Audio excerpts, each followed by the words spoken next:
नमस्कार दोस्तों, स्वागत है आप सबका एक और धमाकेदार वीडियो में। आज हम बात करने वाले हैं भारत के सबसे अमीर परिवार के बारे में, अंबानी परिवार।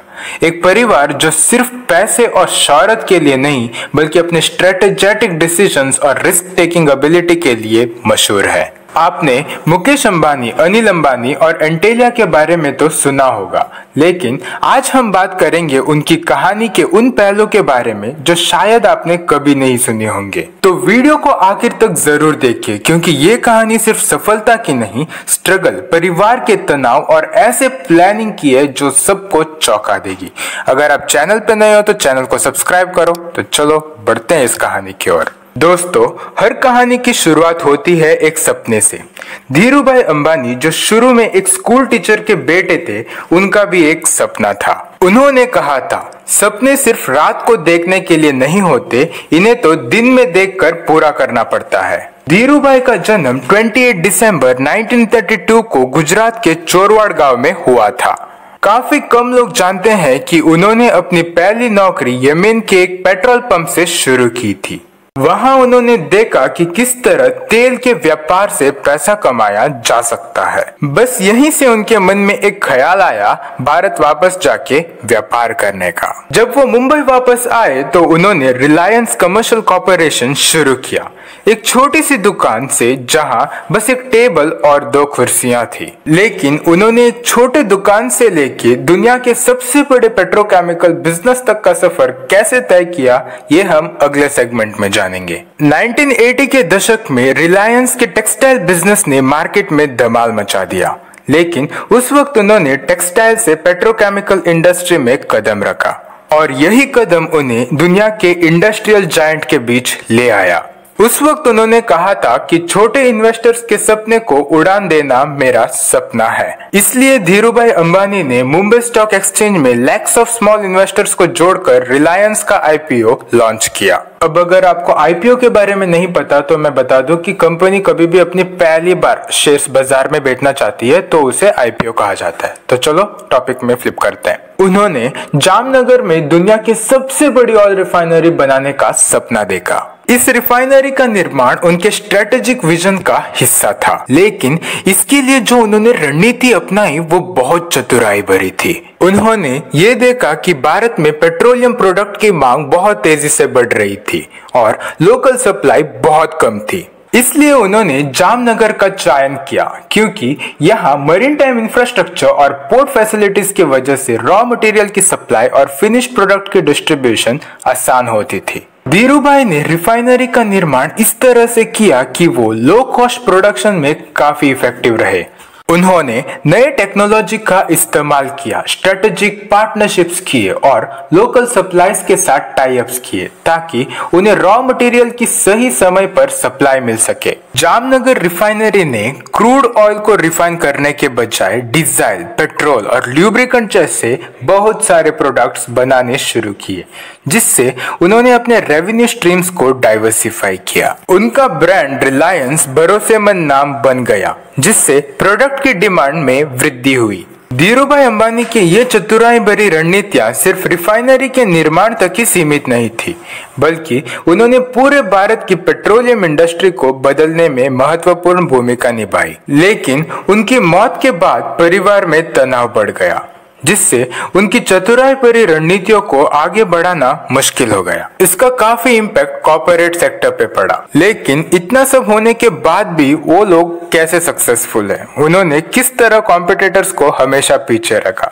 चलिए जानते हैं। 2002 में धीरूभाई के निधन के बाद मुकेश और अनिल अंबानी के बीच विवाद शुरू हो गया। उनके बीच जो तनाव था वो सिर्फ व्यवसाय का नहीं बल्कि भाइयों के रिश्ते का था। उनका बंटवारा कैसे हुआ, किस तरह से कोकिलाबेन को बीच में आना पड़ा, ये एक ड्रामेटिक परिवर्तन था। कोकिलाबेन ने डिसाइड किया कि मुकेश अंबानी को रिलायंस इंडस्ट्रीज, पेट्रोकेमिकल और ऑयल रिफाइनरी मिलेगी, जबकि अनिल को रिलायंस कम्युनिकेशन, पावर और एंटरटेनमेंट। लेकिन ये बंटवारा केवल प्रॉपर्टी का नहीं बल्कि सपनों का भी था। मुकेश अपने नए सपने के साथ रिलायंस जियो को लेकर आए और अनिल ने अपने टेलीकॉम बिजनेस को एक्सपांड करने का सपना देखा। काफी लोगों को ये पता नहीं है कि मुकेश अंबानी ने लगभग 3 साल तक जियो की प्लानिंग सीक्रेट रखी थी। चलिए जानते हैं इसकी पीछे की स्ट्रेटेजी। 2016 में मुकेश अंबानी ने एक ऐसा कदम उठाया जो भारत के टेलीकॉम सेक्टर को हमेशा के लिए बदल दिया।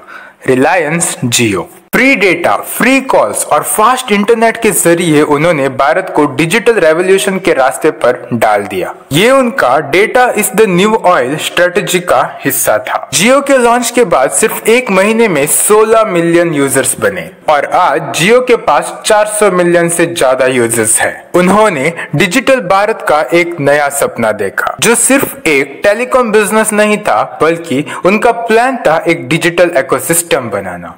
जियो मार्ट, जियो सिनेमा, जियो फाइबर, सब कुछ। लेकिन जियो के आने से किस तरह से पुराने टेलीकॉम कंपनी की तकदीर पलटी, कैसे मुकेश अंबानी ने एक अकेले स्ट्रेटेजी से सबको हिलाकर रख दिया, ये हम जानेंगे। जब मुकेश अंबानी डिजिटल एम्पायर को खड़ा कर रहे थे तब अनिल अंबानी का बिजनेस कर्जे में डूब रहा था। रिलायंस कम्युनिकेशन के ऊपर कर्जे का बोझ बढ़ता ही गया और उन्हें कई एसेट्स बेचने पड़ गए। तो जब ये बात कोर्ट तक पहुंच गई तभी अनिल अंबानी ने लंदन कोर्ट में कहा, मेरे पास देने के लिए एक पैसा भी नहीं है। क्या आपको पता है कि अनिल अंबानी के ऊपर कितने करोड़ का खर्चा है? लगभग 60,000 करोड़ का। ये वही अनिल अंबानी थे जो कभी भारत के सबसे अमीर लोगों में गिने जाते थे, लेकिन अब उन्हें अपने नए व्यापारों के साथ वापस आने की कोशिश करनी पड़ रही है। क्या अनिल अंबानी के लिए यही अंत है या उनका अभी भी कोई हिडन प्लान है जो उन्हें वापस ले आएगा? अब बात करते हैं उस घर की जिसका नाम आज तक हर इंडियन के जुबान पर है, एंटीलिया।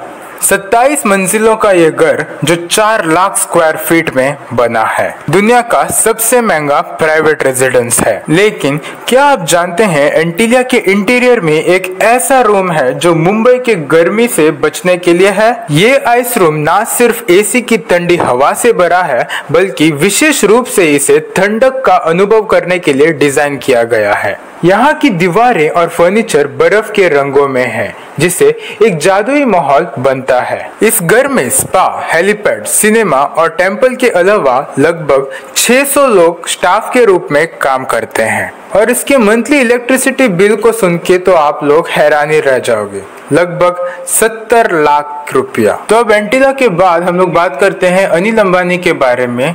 2019 के बाद इन्होंने कौन सी योजनाएं अपनाई या फिर कौन से टैक्टिक्स अपनाए जिससे कि वो अभी धीरे धीरे अपने खर्चे से बाहर आ रहे हैं। इस समय उन्होंने रिलायंस पावर और रिलायंस इंफ्रास्ट्रक्चर पर ध्यान देना शुरू कर दिया, जहां उन्होंने काफी बड़ा फंड राइज किया है।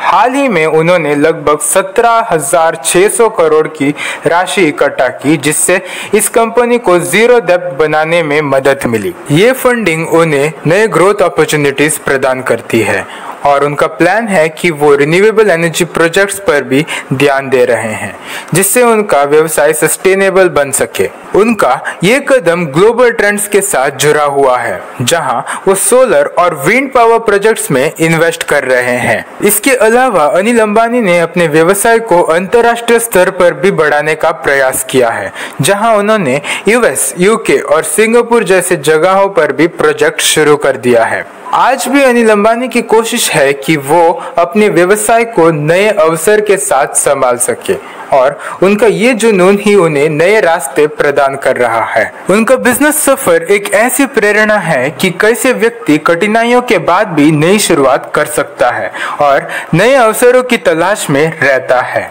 क्या तुम लोग जानते हो नीता अंबानी और मुकेश अंबानी कैसे मिले थे? ये बहुत दिलचस्प कहानी है, चलिए जानते हैं। नीता दलाल, जिन्हें आप लोग अभी नीता अंबानी के नाम से जानते हैं, तभी धीरूभाई अंबानी को उन्होंने अपने डांस परफॉर्मेंस से प्रभावित किया। धीरूभाई मुकेश के पिता ने नीता की कला को देखकर और उनकी खोज में निकल पड़े। उन्होंने पहले नीता को बुलाया, लेकिन नीता ने समझा कि ये कोई मजाक है, इसलिए उन्होंने कॉल उठाने से मना कर दिया। जब उनके पिता ने उन्हें समझाया कि ये असल में धीरूभाई अंबानी हैं, तब नीता ने उनसे मुलाकात करने का फैसला किया। दोनों की शादी 8 मार्च 1985 को हुई। उनके 3 बच्चे हैं, आकाश, ईशा और अनंत, जो न सिर्फ फैमिली बिजनेस में बल्कि फिलैंथ्रोपिक एफर्ट्स में भी सक्रिय हैं। अंबानी परिवार के कहानी में सफलता है, असफलता है और उनके सपने हैं जो भारत को एक नए युग में ले जा रहे हैं। मुकेश अंबानी का व्यापार दुनिया के कोने कोने तक फैल चुका है, जबकि अनिल अंबानी अब अपने नए सपनों के साथ नई शुरुआत करने की कोशिश कर रहे हैं। एक बात तय है कि इस परिवार ने दुनिया को दिखाया है कि सपने देखने का हक सिर्फ अमीरों को नहीं है, बल्कि उन्हें जो भी अपने हौसले से कुछ अलग करने की क्षमता रखता है उनके लिए है। अगर वीडियो पसंद आई तो लाइक करें, शेयर करें और चैनल को सब्सक्राइब करना ना भूलिए। तो क्या लगता है मुकेश और अनिल अंबानी के बीच में क्या विवाद हुआ होगा? कमेंट कर बताइए। चलिए मैं मिलता हूँ आपको अगले वीडियो में, तब तक के लिए bye bye, tata, take care.